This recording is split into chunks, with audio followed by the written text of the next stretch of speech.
সৃষ্টিকর্তা যাকে জিতিয়ে দেন, মানুষ তাকে কখনো হারাতে পারে না।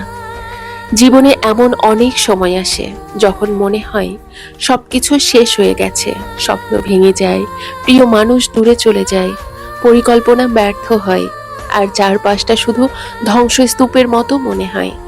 কিন্তু জীবনের একটি গভীর সত্য হলো, প্রতিটি ধ্বংসের ভেতরই নতুন নির্মাণের বীজ লুকিয়ে থাকে। মানুষ আপনাকে অবহেলা করতে পারে, আপনার বিরুদ্ধে ষড়যন্ত্র করতে পারে, আপনার পথ কঠিন করে তুলতে পারে, কিন্তু যদি সৃষ্টিকর্তা আপনার জন্য একটি দরজা খুলে রাখেন, তবে পৃথিবীর কোনো শক্তিই সেই দরজা চিরদিনের জন্য বন্ধ রাখতে পারবে না।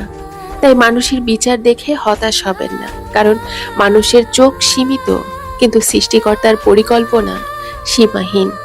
অনেক সময় আমরা মানুষের উপর এত বেশি প্রত্যাশা রাখি যে তার আচরণেই ভেঙে পড়ি। কেউ কথা রাখে না, কেউ প্রতিশ্রুতি ভুলে যায়, কেউ প্রয়োজন ফুরালে দূরে সরে যায়।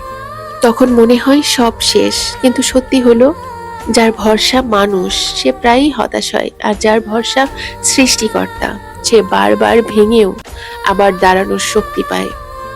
মনে রাখবেন, বিলম্ব মানেই বঞ্চনা নয়, প্রতীক্ষা মানেই প্রত্যাখ্যান নয়, আর আজকের ব্যর্থতা মানেই আগামীকালের পরাজয় নয়।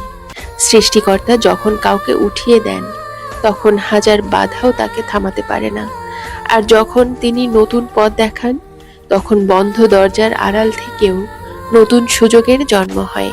তাই মানুষের উপর নয়, নিজের প্রচেষ্টা আর সৃষ্টিকর্তার পরিকল্পনার উপর বিশ্বাস রাখুন। কারণ মানুষ সীমাবদ্ধ, কিন্তু সৃষ্টিকর্তার রহমত সীমাহীন। আর জীবনের প্রতিটি ধ্বংসাবশেষ থেকে একটি নতুন অধ্যায়ের সূচনা হয়, যদি আপনি আশা হারিয়ে না ফেলেন।